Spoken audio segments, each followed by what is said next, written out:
வணக்கம் ஃப்ரெண்ட்ஸ், இது வந்து பழைய வாஸ்துக்கால். இதுக்கு வந்து நம்ம சீலர் அப்ளை பண்ண போகிறோம், அதாவது ரீபாலிஷ் பண்ண போகிறோம். அது எப்படி பண்ணுறதுன்னு பார்க்கலாம். இது வந்து பழைய வாஸ்துக்கால் செகண்ட் ஹேண்டில் வாங்கினது. இது வாங்கினது நம்ம பழைய பாலிஷ்லாம் ரிமூவ் பண்ணிவிட்டு சீலர் அப்ளை பண்ண போகிறோம். அது எப்படி பண்ணுறதுன்னு பார்க்கலாம். இது பழைய வாஸ்துக்கால்ன்றதுனால அந்த பெயிண்ட் வச்சுக்கிறாங்க, எல்லோ கலர் வந்து குங்குமம் வைக்கிறதுக்கு பெயிண்ட் வச்சுக்கிறாங்க. அது வந்து நம்ம வந்து ரிமூவ் பண்ணணும். அதுக்காக நான் வந்து பெயிண்ட் ரிமூவ் அப்ளை பண்ணுறேன். பெயிண்ட் ரிமூவ் அப்ளை பண்ணிங்கன்னா ஈஸியாக இருக்கும், அந்த பெயிண்ட்லாம் வந்துடும். நம்ம வந்து பெயிண்ட் மேலேயே வார்னிஷ் பண்ணுறோம் அப்படின்னா திரியாக இருக்கும், பொங்கி வரும், நல்லா இருக்காது. அதனால் ஓரளவுக்காவது நம்ம அந்த பெயிண்ட்டை வந்து ரிமூவ் பண்ணிடணும்.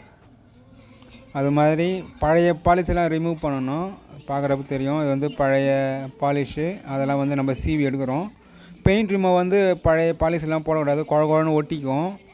அதனால் நம்ம வந்து தகடுலேயே சீவி இது மாதிரி தேய்க்கிறது பெஸ்ட்டாக இருக்கும். முடிஞ்ச அளவுக்கு வந்து பழைய பாலிஷ் வந்து சீவி எடுக்க தான் பார்க்கணும். நம்ம வந்து பெயிண்ட் ரிமூவ் அப்ளை பண்ணிட்டீங்கன்னா குழன்னு அதிலே ஒட்டிக்கும், நல்லா இருக்காது. பெயிண்ட் ரிமூவ் வந்து அப்ளை பண்ணலாம் எப்போனா பழைய பாலிஷ் வந்து சீவி எடுக்க முடியல, தேய்ச்சி எடுக்க முடியல, கஷ்டமாக இருக்குது அப்படின்னா அதுமாரி இடத்துல பெயிண்ட் ரிமூவ் அப்ளை பண்ணலாம். தேய்க்கிற எல்லா வேலையும் முடிஞ்சிச்சு அப்படின்னா கலர் மிக்ஸ் பண்ணணும். அதுக்கு வந்து என்சி தின்னர் நான் எடுக்கிறேன். ஏன்னா ரீபாலிஷ்க்கு ஃபஸ்ட்டு கொண்டு வந்து கலர் பண்ணுறோம் அப்படின்னா எல்லாம் ஒரே மாதிரி நல்லாயிருக்கும். தின்னர் கூட வந்து நான் டீக் வுட் ஸ்டைனர் மிக்ஸ் பண்ணுறேன். லைட்டாக தான் மிக்ஸ் பண்ணணும், அதிகமாக மிக்ஸ் பண்ணிங்கன்னா கலர் டிஃப்ரெண்ட் ஆகிடும். எல்லாமே ஒரு லிமிட்டு தான். அது மாதிரி கலர் பவுட்ரும் யூஸ் பண்ணுறேன். கலர் பவுட்ரு இல்லை அப்படின்னா வுட் ஸ்டைனர் வந்து லைட்டாக யூஸ் பண்ணலாம். மரம் கலரு மிக்ஸ் பண்ணி அப்ளை பண்ணணும். மரத்தை விட அதிகமாக கலர் மிக்ஸ் பண்ணி அப்ளை பண்ணுறீங்க அப்படின்னா பெயிண்ட் வச்சா மாறிடும். அது மாதிரிலாம் இருக்கக்கூடாது. இது வந்து பேஸ் கோட்டு தான். இப்போ தின்னர் அப்படியே நல்லா மிக்ஸ் பண்ணுறேன், கலக்கண தின்னர் அப்படியே மிக்ஸ் பண்ணுறேன். இது மாதிரி எதுக்கு அப்ளை பண்ணுறேன்னா, இது வந்து பழைய கதுவாசுக்கால் மேலே மட்டும்தான் வரும், மூளை முடுக்கெலாம் வந்து அந்த பழைய பாலிஷ்லாம் வராது. அதெல்லாம் நல்லா ஊறி எல்லாம் ஒரே மாதிரி கலர் வர்றதுக்காக தான் இது மாதிரி நம்ம வந்து அப்ளை பண்ணுறோம்.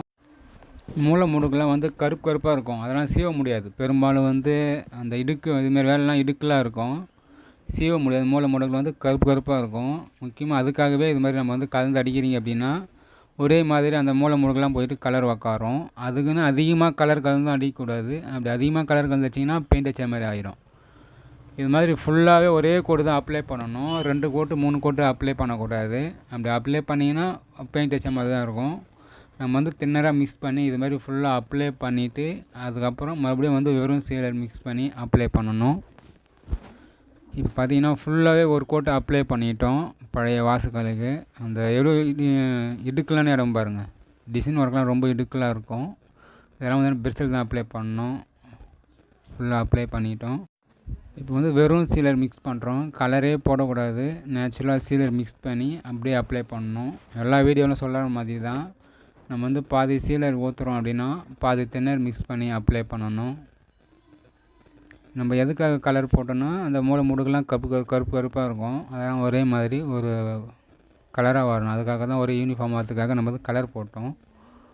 இது வந்து ரீபாலிஷ் தான். புது மரத்துக்கெலாம் இது மாதிரி போடக்கூடாது. இப்போ பாதி சீலர் பாதி தின்னர் மிக்ஸ் பண்ணிட்டோம். இப்போ நம்ம எப்படி அப்ளை பண்ணுறோன்னா பெயிண்ட் எப்படி அப்ளை பண்ணுவீங்களோ, மூளை முடுக்கு நிற்காத சேர ஆற்றி விடுவீங்களோ அதே மாதிரியே நம்ம மிக்ஸ் பண்ணி அப்ளை பண்ணணும். இது மாதிரி ஃபுல்லாகவே ஒரு கோட்டு அடிக்கணும். அதாவது வெறும் சீலருக்கு வந்து ஃபுல்லாக ஒரு கோட்டு அப்ளை பண்ணணும். ரீபாலிஷ் வந்து இது வந்து பேஸ் கோட்டு தான். இதையே நம்ம மொத்தமாக க்ளீனாக தேய்ச்சி எடுத்துடணும். நம்ம அடித்தோம் பார்த்திங்களா ஃபஸ்ட்டு கோட்டு கலரு. இப்போ அடிக்கிற சீலரையும் மரம் வர மாதிரி ஓரளவுக்கு நல்லா தேய்ச்சி எடுத்துட்டு மறுபடியும் சீலரை அப்ளை பண்ணணும். அது எப்படி அப்ளை பண்ணுறதுன்னு நான் அடுத்த வீடியோவில் சொல்கிறேன். இது வந்து ஃபஸ்ட்டு கோட்டு ரீபாலிஷ் வந்து பேஸ் கோட்டு. ரொம்ப ஓல்டு கிரிட்டிக்கலான ஏரியாலாம் இருக்குது அப்படின்னா இந்த மெத்தட் நம்ம யூஸ் பண்ணலாம். ஒரு முக்கியமான விஷயம் என்ன அப்படின்னா, ஒரு பழைய வாஸ்துக்காலுக்கு பேஸ் கோட்டு தான் நான் உங்களுக்கு சொல்லியிருக்கிறேன். இது வந்து பேஸ் கோட்டு. அதை பழைய பாலிஷ் சீவி தேய்ச்சி ஃபஸ்ட்டு கோட்டு கலர் அப்ளை பண்ணிவிட்டு அதுக்கப்புறம் வெறும் சீலர் அப்ளை பண்ணுறது தான் அது வந்து பேஸ் கோட்டு. அது நம்ம வந்து பேஸ் கோட் அப்ளை பண்ண பார்த்திங்களா, அது வந்து க்ளீனாக தேய்ச்சி எடுத்துடணும். க்ளீனாக தேய்ச்சி எடுத்துகிட்டு அதுக்கு மேலே வந்து மறுபடியும் சீலர் அப்ளை பண்ணால் தான் நல்லா உங்களுக்கு ஒரு பர்ஃபெக்டான ஒரு ஃபினிஷிங் வரும். அது வந்து அடுத்த வீடியோவில் பார்க்கலாம். இந்த வீடியோ பிடிச்சா லைக் பண்ணுங்கள், மற்றவங்களுக்கு ஷேர் பண்ணுங்கள். உட் பாலிஷ் பற்றி நிறைய தெரிஞ்சுன்றவங்க ராயல் உட் பாலிஷ் ஒர்க் சேனலை சப்ஸ்கிரைப் பண்ணிக்கோங்க.